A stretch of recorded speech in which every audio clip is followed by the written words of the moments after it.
Oke, halo adik-adik, masih ketemu lagi sama Kak Ayu di materi ekonomi ya. Nah, hari ini kita akan bahas tentang konsep dasar ekonomi atau pelajaran ekonomi dari yang dasar banget ya, biar kalian ngerti apa sih sebenarnya ilmu ekonomi itu. Nah, jadi ekonomi itu berasal dari bahasa Yunani ya, atau ini berasal dari disebut sebagai oikonomia. Nah, oikonomia ini sebenarnya apa? Nah, oikonomia ini sebenarnya berasal dari dua suku kata. Yang pertama ada oikos dan yang kedua ada nomos. Oikos ini diartikan sebagai rumah tangga, sedangkan nomos diartikan sebagai aturan. Atau secara bahasa, oikonomia ini bisa diartikan sebagai aturan rumah tangga.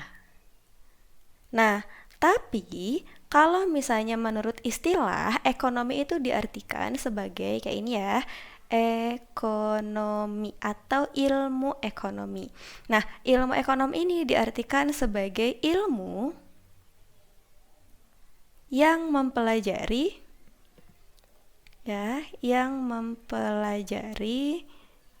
bagaimana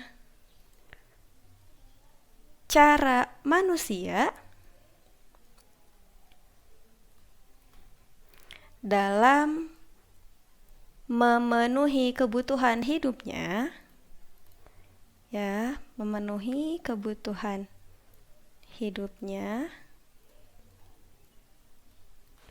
demi mencapai sebuah kemakmuran. Nah, kemakmuran yang dimaksud dalam ekonomi ini bisa juga diartikan sebagai memiliki alat pemuas kebutuhan seperti uang, kemudian kekayaan, dan lain sebagainya. Gitu ya, jadi kalau ilmu ekonomi itu adalah ilmu yang mempelajari gimana sih sebenarnya cara manusia dalam memenuhi kebutuhan hidupnya. Nah, di mana kita tahu bahwa kebutuhan manusia itu sifatnya tidak terbatas, sedangkan alat pemuas kebutuhannya itu sangat terbatas. Nah, atau ilmu ekonomi juga para ahli atau bapak ekonomi dunia atau Adam Smith juga mengatakan bahwa ilmu ekonomi ini adalah ilmu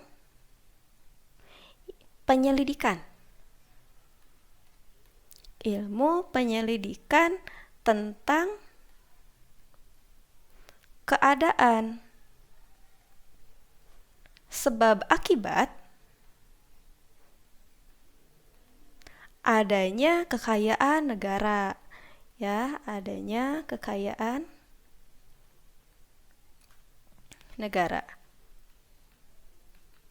Jadi, kekayaan negara itu dulunya orang-orang tuh mencari gitu. Sebenarnya sumber dari kekayaan negara itu sumbernya dari mana? Adanya dari mana? Didapatnya dari mana? Nah, apalagi kalau dulu kekayaan yang dianggap sebagai kekayaan negara itu adalah logam mulia atau emas. Jadi, masyarakat berpendapat bahwa negara yang kaya adalah negara yang memiliki logam mulia atau emas yang banyak. Itu ya kalau ekonomi menurut Adam Smith. Nah, kita lanjut lagi di video berikutnya ya. Oke, pembahasannya kita lanjutkan lagi ke materi berikutnya ya. Nah, dalam ekonomi itu pasti akan terdapat beberapa masalah yang timbul dalam ekonomi. Nah, kira-kira masalah apa aja sih? Kayak yang pertama, kita harus tahu dulu masalah apa sih yang paling pokok dalam ekonomi. Nah, di sini masalah paling pokok dalam ekonomi itu timbul kira-kira karena apa sih? Nah, itu timbul karena adanya kebutuhan manusia itu sendiri. Nah, jadi ini ada kebutuhan manusia, dan untuk memenuhi kebutuhan kita juga pasti punya yang namanya alat pemuas kebutuhan, atau kita sebut sebagai uang ya. Nah, alat pemuas kebutuhan. Nah, Tapi, kenapa sih dari kebutuhan dan alat pemuas kebutuhan ini bisa menimbulkan masalah? Karena jumlahnya yang tidak sama rata atau tidak dapat memenuhi satu sama lain gitu. Nah, di sini kebutuhan manusia itu sifatnya tidak terbatas. Nah, sedangkan alat pemuas kebutuhan itu sifatnya sangat terbatas. Nah, jadi di sini timbullah yang namanya kesenjangan ya antara apa yang kita ingin dan apa yang bisa kita penuhi. Nah, karena kesenjangan ini timbullah yang namanya masalah ekonomi. Masalah apa itu? Nah, ini adalah masalah kelangkaan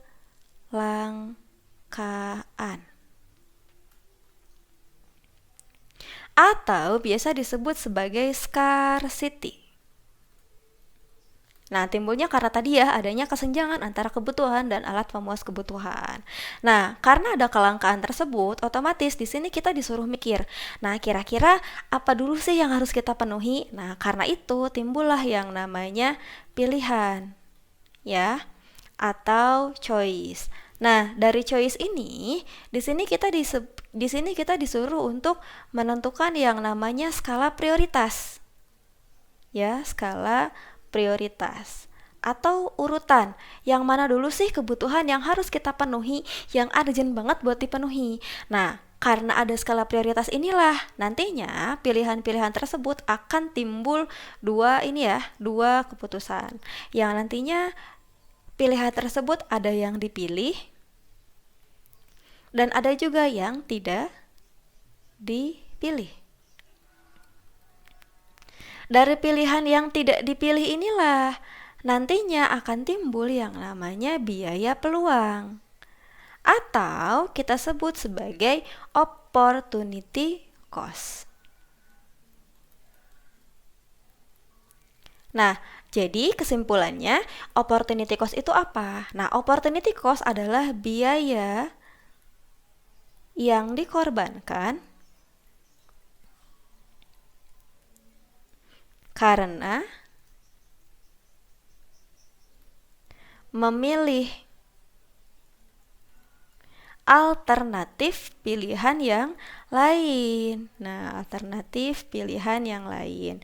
Karena kita pun nggak bisa gitu ya untuk memilih beberapa pilihan secara sekaligus, apalagi ini berhubungan dengan uang atau dengan skala prioritas kita sendiri kayak gitu. Nah, maksudnya biaya peluang tuh contohnya kayak gimana sih Kak? Nah, misalnya gini ya. Misalnya kita punya dananya 100.000 atau punya uangnya 100.000.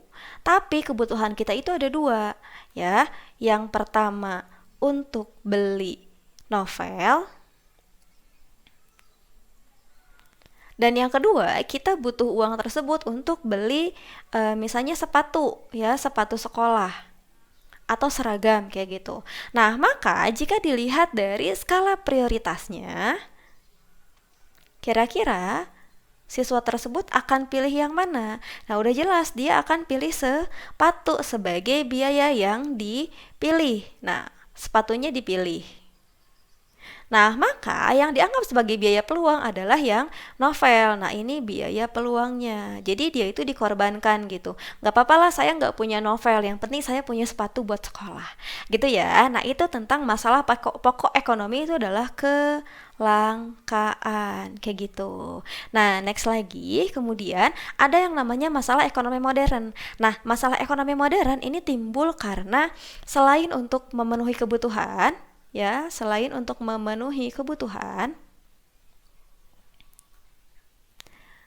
manusia juga berpikir bagaimana caranya kita itu bisa mendapatkan keuntungan. Ya, gimana sih caranya kita bisa mendapatkan keuntungan? Nah, maka timbullah yang namanya ada proses produksi. Nah, ini timbul yang namanya proses produksi. Dan dalam proses produksi inilah timbul yang namanya masalah-masalah ekonomi modern. Apa aja sih? Nah, jadi masalah ekonomi modern itu ada 3. Yang pertama, what? Atau biasa kita sebut diartikan sebagai barang apa sih yang kira-kira bakal diproduksi? Nah, yang diproduksi. Kemudian yang kedua, for whom. Untuk siapa barang tersebut diproduksi? Ya, jadi untuk siapa? Udah ada gitu tujuannya jelas, barang ini tuh diciptakannya untuk siapa. Dan kemudian yang ketiga, ini how. Atau bagaimana sih cara produksinya? Nah, bagaimana cara produksinya? Nah, dari tiga pertanyaan-pertanyaan ini bisa membahas tentang bagaimana proses produksi tersebut bisa berlangsung untuk mendapatkan keuntungan. Nah, kita bahas satu-satu. Yang what, barang apa yang akan diproduksi, berarti udah jelas gitu ya. Ini berdasarkan apa? Berdasarkan apa sih kebutuhan yang harus dipenuhi di masyarakat. Ya, basicnya dari kebutuhan. Nah, kemudian setelah tahu nih, oh masyarakat di sini ternyata membutuhkan ini. Nah, kemudian untuk siapa? Nah, untuk siapa ini target pasarnya ya, atau ini segmentasi pasar, atau target pasarnya harus jelas gitu. Kita menciptakan barang ini tuh buat siapa? Apakah untuk anak sekolah, atau misalnya untuk ibu rumah tangga, atau misalnya untuk lansia, dan lain sebagainya harus jelas. Kemudian yang ketiga, bagaimana cara produksinya? Nah, ini membahas tentang adanya bahan bakunya dari mana, ya, bahan bakunya dari mana, kemudian barang apa yang perlu dipersiapkan, ya, yang perlu dipersiapkan dalam proses produksi. Nah, kayak gitu. Jadi ini adalah pertanyaan-pertanyaan dasar untuk mendapatkan keuntungan dari proses produksi. Kayak gitu ya. Nah, materi selanjutnya dibahas di video selanjutnya ya. Nah, oke adik-adik, materinya kita lanjutkan kembali ya. Nah, di video kali ini kita akan bahas tentang kebutuhan. Nah, kebutuhan, jadi sebenarnya kebutuhan itu terbagi menjadi beberapa macam, tergantung apa sih? Nah,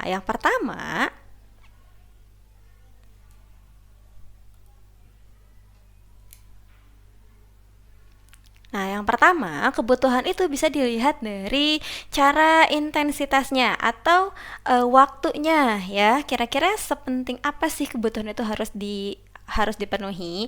Nah, jika menurut intensitasnya, kebutuhan itu terbagi. Yang pertama ada kebutuhan primer. Nah, kebutuhan primer ini adalah kebutuhan yang sangat-sangat penting atau sangat-sangat harus didahulukan gitu ya pemenuhannya daripada kebutuhan-kebutuhan yang lain. Nah, kira-kira contoh dari kebutuhan primer itu apa saja? Nah, contohnya ini ada kebutuhan sandang, pangan, papan gitu ya, makan, kemudian pakaian, kemudian tempat berlindung atau rumah gitu ya.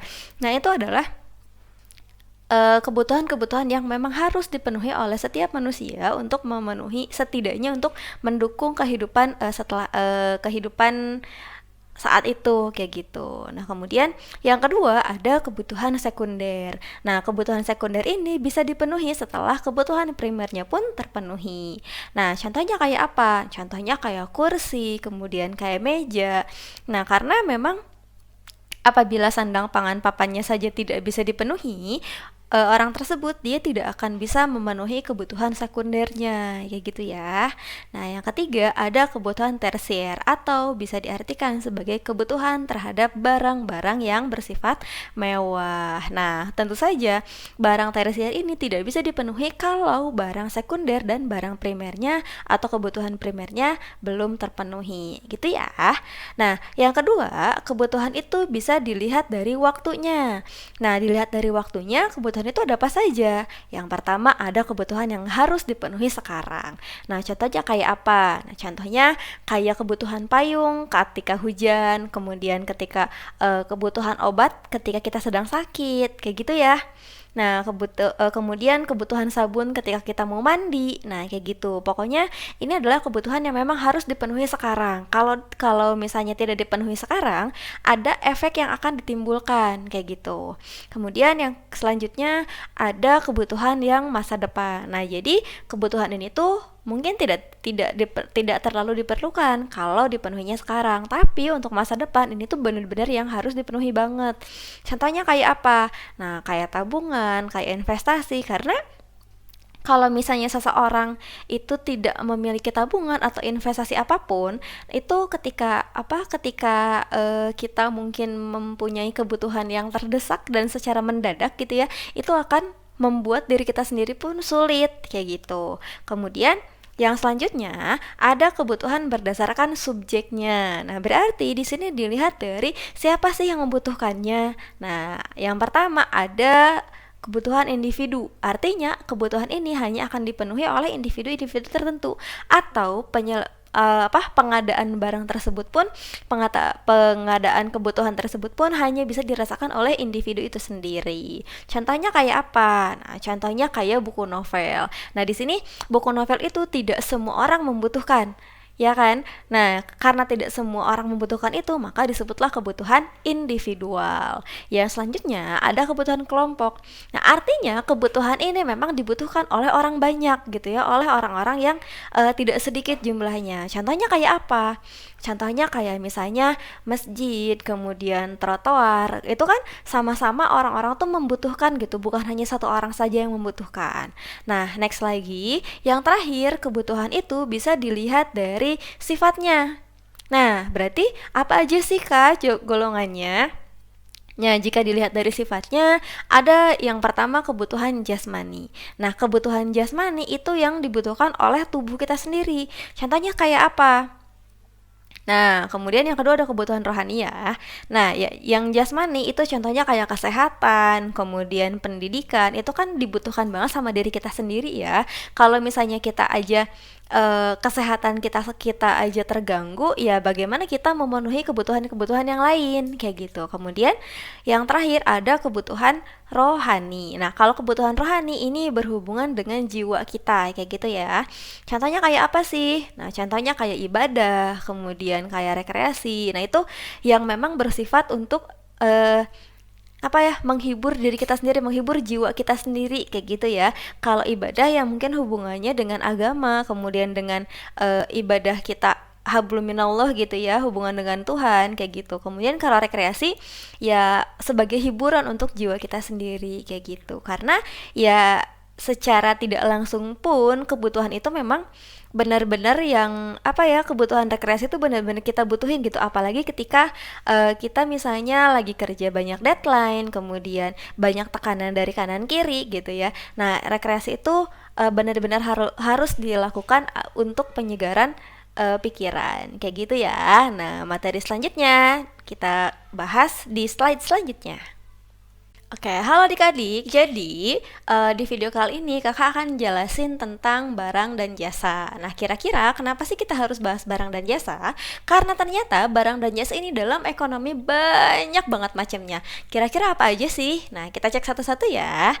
Yang pertama, ada dilihat dari cara memperolehnya. Nah, kira-kira cara memperolehnya gimana aja sih kalau dalam ekonomi? Nah, yang pertama ada yang namanya barang ekonomi. Nah, barang ekonomi ini diperoleh dengan adanya pengorbanan. Contohnya, entah itu kalian beli, entah itu kalian mengeluarkan tenaga gitu ya. Nah, yang jelas ada pengorbanan-pengorbanan yang harus dikeluarkan untuk mendapatkan barang ekonomi tersebut. Contohnya kayak apa? Kayak makanan dan minuman yang kalian konsumsi kayak gitu ya. Nah, meskipun itu makanannya mungkin kalian tinggal metik di depan rumah kalian, tapi tetap itu butuh pengorbanan gitu ya. Nah, yang kedua ada yang namanya barang bebas. Barang bebas itu apa? Nah, barang bebas itu adalah barang yang didapetin tanpa adanya pengorbanan. Contohnya, ini entah itu berupa material ya, contohnya kayak udara, cahaya matahari, atau air. Nah, untuk dapetin barang-barang ini kalian bisa keluar rumah, tinggal keluar rumah aja tuh udah nggak dapetin udara, udah nggak dapetin cahaya matahari gitu ya. Nah, mungkin untuk air ada beberapa daerah yang kalian itu nggak butuh pengorbanan untuk dapetin air kayak gitu, karena mungkin di depan rumahnya ada sumber air dan lain sebagainya. Next lagi ada yang namanya barang ilit. Udah pernah dengar belum apa itu barang ilit? Nah, barang ilit adalah barang yang benar-benar dibutuhin sama manusia gitu ya. Nah, tapi kalau datangnya terlalu banyak dia dapat merugikan. Contohnya air. Kenapa sih air bisa merugikan? Nah, contohnya kayak gini. Ketika misalnya air itu kalian gunakan untuk minum, untuk mencuci pakaian, misalnya untuk mandi, nah itu kan kalian butuhin air cuma buat proporsi kebutuhan kalian sendiri. Nah, beda halnya ketika airnya datang terlalu banyak, daerah kalian tidak bisa menampung, maka terjadilah banjir. Nah, yang disebut barang ilit adalah air pada saat kondisinya banjir. Itu namanya barang ilit. Jadi, kalau sedikit bahan pokok kalau misalnya jadi banyak dan merugikan itu jadi barang ilit. Itu ya perbedaannya. Next lagi, di sini ada yang namanya barang publik. Nah, barang publik ini jadi maksudnya gini, ketika kalian dapetin barang ini tuh kalian tuh dengan satu kali bayar pun bisa mendapatkan ini selama-lamanya. Kayak gitu. Contohnya misal gini. Kalian beri barang elektronik, entah itu kulkas, entah itu TV, dan lain sebagainya gitu ya. Nah, kalian untuk memanfaatkan barang ini tuh bayarnya cuma sekali, tapi bisa dimanfaatkan berkali-kali tanpa harus bayar lagi, gitu ya. Nah, kemudian barang dan jasa dilihat dari cara memperolehnya.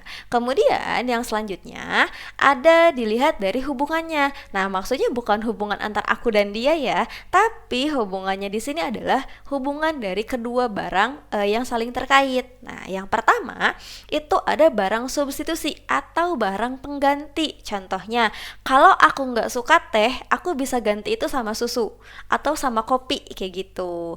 Ya, jadi contohnya itu misalnya teh dan kopi. Jadi ini bisa saling menggantikan. Kalau misalnya aku minum teh, ya udah aku nggak akan minum kopi kayak gitu. Nah, yang selanjutnya ada yang namanya barang komplementer. Nah, kalau barang komplementer ini adalah barang pelengkap. Contohnya kayak gimana kak? Contohnya gini, ketika kakak mau teh manis, nggak mungkin dong kakak cuman punya cuman bikin tehnya aja, nggak ditambah gula. Nah, jadi barang pelengkap ini harus ada satu sama lain agar apa? Agar rasanya saling melengkapi kayak gitu. Kayak teh dan gula nantinya bisa jadi teh manis kayak gitu. Nah, selain selain dengan cara memperoleh dan hubungannya, kira-kira ada lagi nggak sih barang-barang dan jasa itu? Ada. Nah, yang selanjutnya selain dilihat dari cara memperolehnya dan cara hubungannya, yang selanjutnya barang dan jasa itu dikelompokkan menurut elastisitas pendapatannya. Nah, apa aja? Nah, kita lihat. Yang pertama ada barang inferior. Nah, berarti barang-barang ini akan tergantung dari pendapatan yang kalian terima selama satu periode atau selama 1 bulan dalam memenuhi kebutuhan tersebut. Nah, yang pertama ada barang inferior. Nah, barang inferior itu barang yang ketika pendapatan kalian naik, justru kalian mengurangi pembelian terhadap barang tersebut karena kualitasnya di bawah rata-rata. Kayak gitu. Contohnya misal kayak barang-barang KW, kayak gitu. Kemudian yang kedua ada barang normal. Contohnya kayak furniture, kayak barang rumah tangga. Jadi ini tuh ya emang standar lah gitu, kalau meskipun penghasilan kalian naik ataupun turun tidak mempengaruhi pembelian terhadap barang-barang seperti ini. Itu namanya barang normal ya. Next lagi, yang ketiga ada yang namanya barang superior. Nah, barang superior ini akan semakin kalian beli ketika pendapatan kalian itu naik. Contohnya kayak barang-barang mewah. Nah, jadi ketika penghasilan kalian hanya cukup untuk kebutuhan yang pokok, mungkin kebutuhan terhadap barang-barangnya hanya bisa membeli barang inferior kayak misalnya barang KW dan lain sebagainya. Tapi ketika pendapatan kalian naik, ya buat apa sih saya beli barang KW, kan bisa beli yang asli. Nah, gitu ya. Itu kalau pendapatan kalian sudah naik dan bisa memenuhi kebutuhan-kebutuhan yang pokok dulu. Nah, selain itu ada lagi nggak? Ada. Apa? Nah, barang dan jasa dilihat dari penggunaannya. Apa aja sih kalau dilihat dari penggunaannya? Nah, dari penggunaannya ada beberapa macam nih. Yang pertama ada barang konsumsi. Contohnya sepatu, baju, tas, atau barang konsumsi ini tuh bisa dilihat sebagai barang-barang yang memang ketika kita beli itu nggak usah kita apa-apain lagi, tinggal kita pakai. Itu namanya barang konsumsi. Sedangkan yang kedua ada yang namanya barang produksi. Nah, contohnya kayak bahan baku, kayak mesin. Nah, intinya adalah barang produksi itu adalah barang-barang yang sebelum kalian dinikmati itu harus diolah terlebih dahulu. Contohnya kayak bahan baku, kayak bahan mentah, kayak misalnya mesin. Itu kan barang-barang produksi ya yang kalian bisa merasakan manfaatnya kalau misalkan barang tersebut itu menghasilkan suatu barang yang bermanfaat, itu namanya barang produksi. Nah, jadi buat barang dan jasa itu ada 4 ya cara memperolehnya, dari lihat dari hubungannya, elastisitas pendapatannya, dan penggunaannya. Nah, materi selanjutnya kita lanjut ke next video ya. Oke, halo adik-adik. Nah, di video kali ini kita lanjutkan lagi pembahasannya ya. Nah, hari ini kita akan bahas tentang nilai guna suatu barang. Jadi, barang-barang tersebut itu kadang-kadang ada yang tidak memiliki nilai guna apabila barang tersebut tidak sesuai pada tempatnya. Nah, kira-kira nilai guna suatu barang itu ada apa aja sih? Yang pertama, Oke, yang pertama di sini ada yang namanya nilai guna tempat. Nah, nilai guna tempat ini artinya adalah barang tersebut akan lebih bermanfaat setelah keluar dari tempat yang tempat asalnya, kayak gitu ya. Contohnya kayak apa? Nah, contohnya kayak pasir di sungai itu dipindahkan ke daratan. Apabila pasirnya di sungai itu kan manfaatnya kurang terasa gitu. Tapi ketika pasirnya sudah dipindahkan ke daratan, maka akan banyak sekali orang-orang yang merasakan manfaat dari adanya pasir di daratan. Entah itu misalnya untuk membangun rumah dan lain sebagainya gitu ya. Nah, yang kedua, ada yang namanya nilai guna elemen atau nilai guna dasar. Nah, nilai guna elemen atau nilai guna dasar ini, dia akan lebih bermanfaat kalau barang tersebut sudah berubah bentuk gitu ya. Contohnya, kayak kapas yang dijadikan sebagai benang. Nah, kapas itu kan selain untuk fungsinya mungkin hanya untuk sedikit sekali gitu ya. Untuk kalau misalnya kita wanita mungkin digunakan untuk skincarean. Nah, tapi ketika kapas ini dipintal menjadi benang, kemudian nanti bisa lebih bermanfaat gitu ya, entah itu untuk menjahit atau misalnya benangnya nanti dipin lagi menjadi kain, itu banyak ya. Nah, yang selanjutnya ada yang namanya nilai guna servis atau nilai guna jasa. Contohnya kayak apa? Contohnya gini, kita punya TV tapi nggak ada saluran TV-nya. Kira-kira bisa kepake nggak? Nah, kurang bermanfaat ya. Nah, manfaat TV tersebut akan lebih terasa kalau ada siarannya. Jadi kita bisa menggunakan TV tersebut sebagai misalnya tempat untuk mencari informasi, kemudian tempat untuk mencari hiburan, gitu ya. Nah, lanjut. Ada nilai guna bentuk. Nah, artinya nilai guna bentuk ini, barang tersebut akan lebih bermanfaat apabila sudah terbentuk menjadi satu barang lain. Contohnya, kayak kayu nih yang sudah dijadikan meja, atau tanah liat yang kemudian dibentuk menjadi piring, kemudian dibentuk menjadi guci, atau hiasan-hiasan lainnya. Gitu.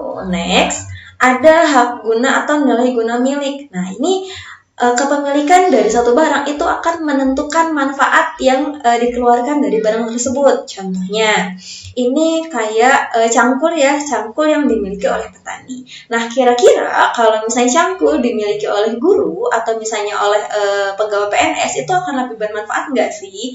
Nah, itu sepertinya akan kurang bermanfaat ya, karena penggunaan cangkul mungkin akan sekali-kali atau bahkan mungkin mereka memang tidak menggunakan cangkul sama sekali dalam pekerjaannya. Lain halnya dengan petani. Petani itu terkakas paling utama yang akan digunakan itu adalah cangkul, sehingga manfaatnya akan lebih keluar jika digunakan oleh petani. Yang terakhir ada nilai guna waktu. Nah, mungkin saat ini kita tidak membutuhkan barang tersebut, tapi ada waktu-waktu tertentu yang kita itu sangat membutuhkan barang tersebut. Contohnya, kayak payung yang digunakan saat hujan, atau misalnya obat yang harus dikonsumsi ketika kita sakit.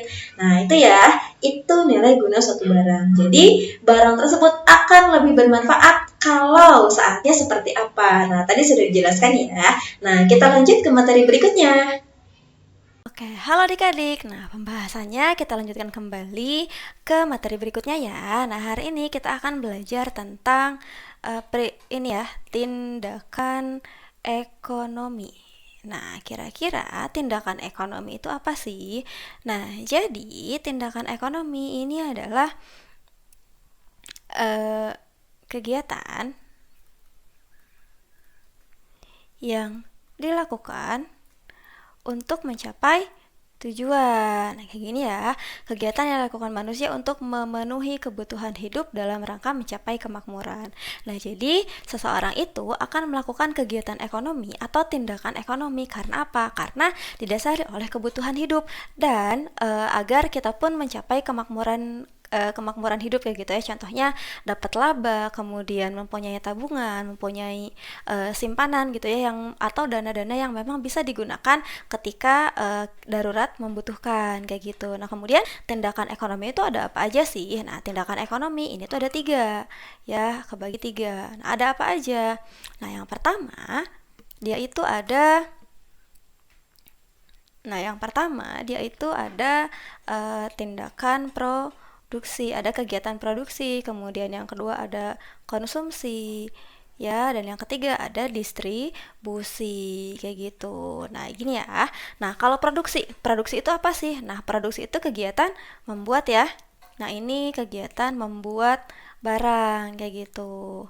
Membuat barang atau menghasilkan barang atau menambah nilai ya yang ada dari suatu barang kayak gitu. Kemudian yang kedua konsumsi.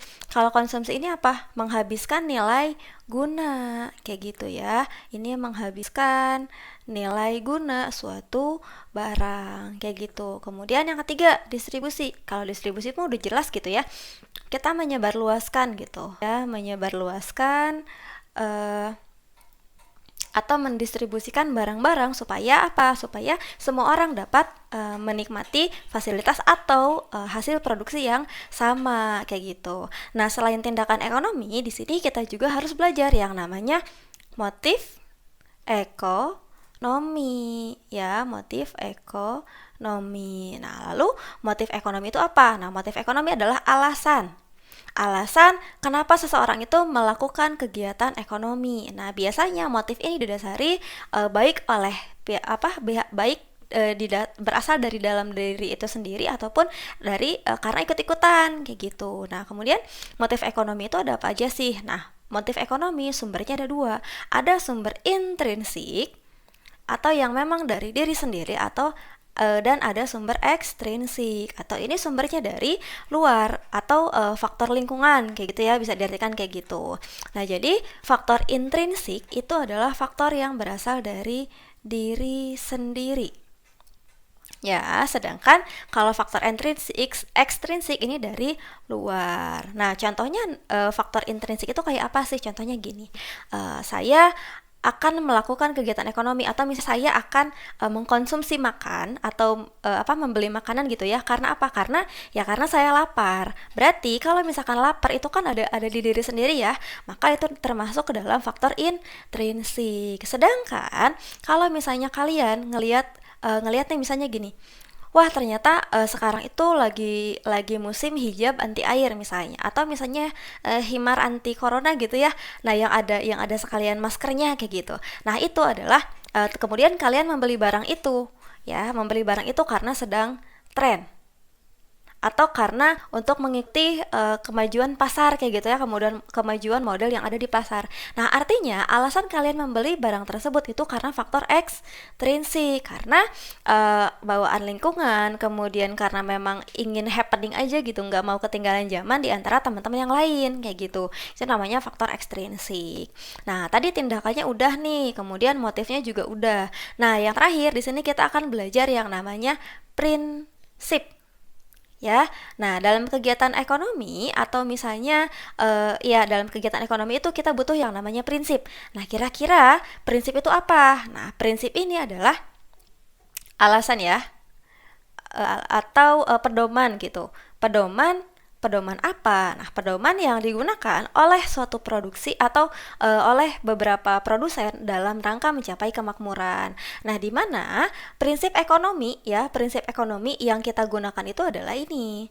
Nah, mengeluarkan pengorbanan tertentu untuk mendapatkan hasil yang maksimal. Kenapa pengorbanannya tertentu? Karena di sini kita harus mengeluarkan pengorbanan yang memang dirasa harus kita keluarkan, kayak gitu ya. Maksudnya tuh kita tuh nggak bisa gitu menekan biaya produksi karena misalnya itu masih butuh gitu, tapi sama kita sengaja ditekan. Nah, itu nggak bisa untuk mencapai hasil yang maksimal. Jadi untuk mencapai hasil yang maksimal di sini kita juga butuh pengorbanan yang setara gitu ya. Nah, pengorbanan yang setara kayak gitu. Nah, jadi untuk mencapai hasil yang maksimal, bisa nggak sih kalau misalkan, oh gini deh, untuk mendapatkan untung 100.000, bisa nggak sih kita mengeluarkan modal hanya 10.000? Nah, padahal kita bisa lebih maksimal lagi gitu ya, dengan mendapatkan untung 100.000, tapi kita akan lebih maksimal dengan pengorbanannya itu yang rasional. Jadi pengorbanannya ini harus rasional ya.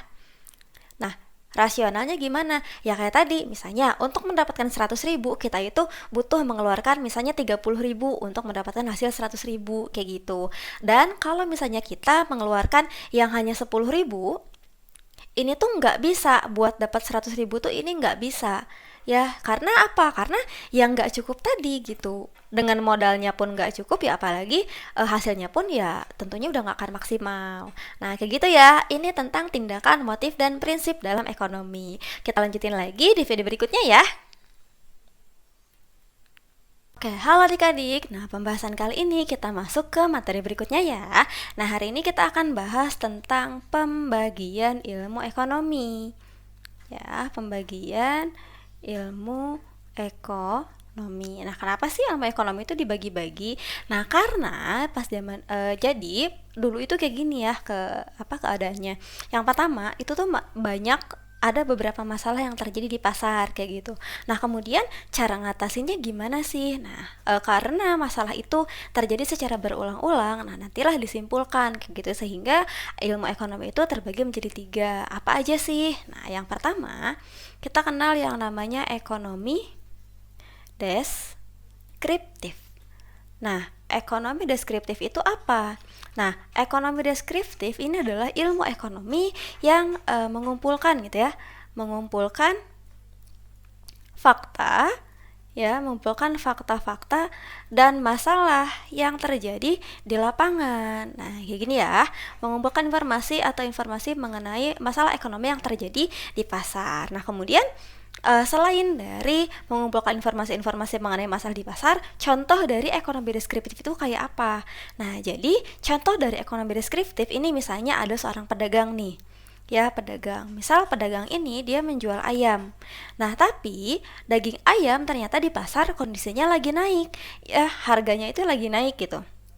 Nah, kira-kira bakal berakibat gak sih sama pedagang ayamnya?